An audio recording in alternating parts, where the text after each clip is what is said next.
I think as leader of the council and lead member of finance within Wrexham, I think this settlement is devastating for us.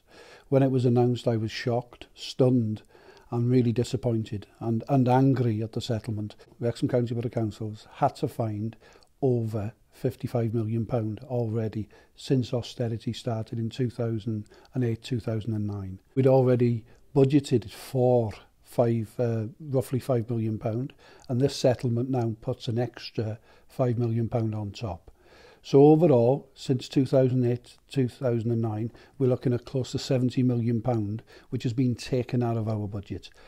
I think, coming back to our representation within the Welsh Government, I think individuals need to do a lot more.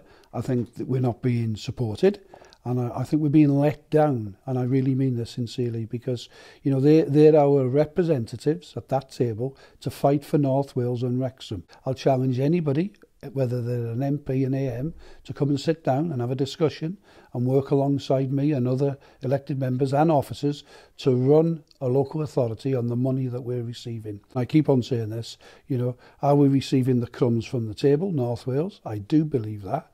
And also, I think that there's still a north and south divide. Now, with reference to the funding for other organisations, I celebrate that and I have no problem at all. But we can't continually to put money in other services and not invest in our social care. And I just wondered, what is the point of us working hard with Welsh Government and working extremely closely with them to deliver their priorities, because education is one of their priorities, and protecting the most vulnerable, adult social care, children's services, as I've said, if we don't have the money.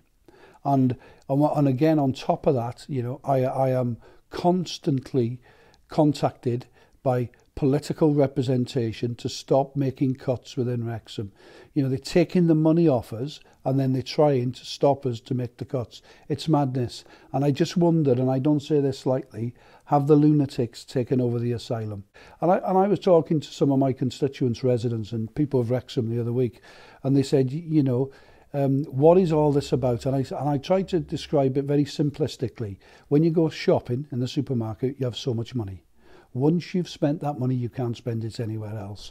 And the people I talk to, there's still an opinion out there that there's plenty of money in local authorities. There is no money in local authorities. We're on the breadline and we'll have to make savage cuts.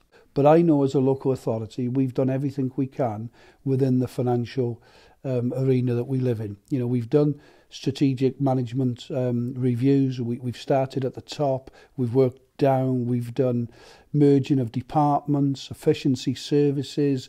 We've cut services. We've stopped some services. We've gone out with the third sector, the private sector, the voluntary sector, charities to run service in true partnership with us. I don't know what more we can do. I have three initial thoughts and feelings. The first is, as a local authority chief executive, disappointment. The second, on behalf of our residents, is devastated. And thirdly, in terms of the way we've been communicated with by Welsh Government, it's a surprise.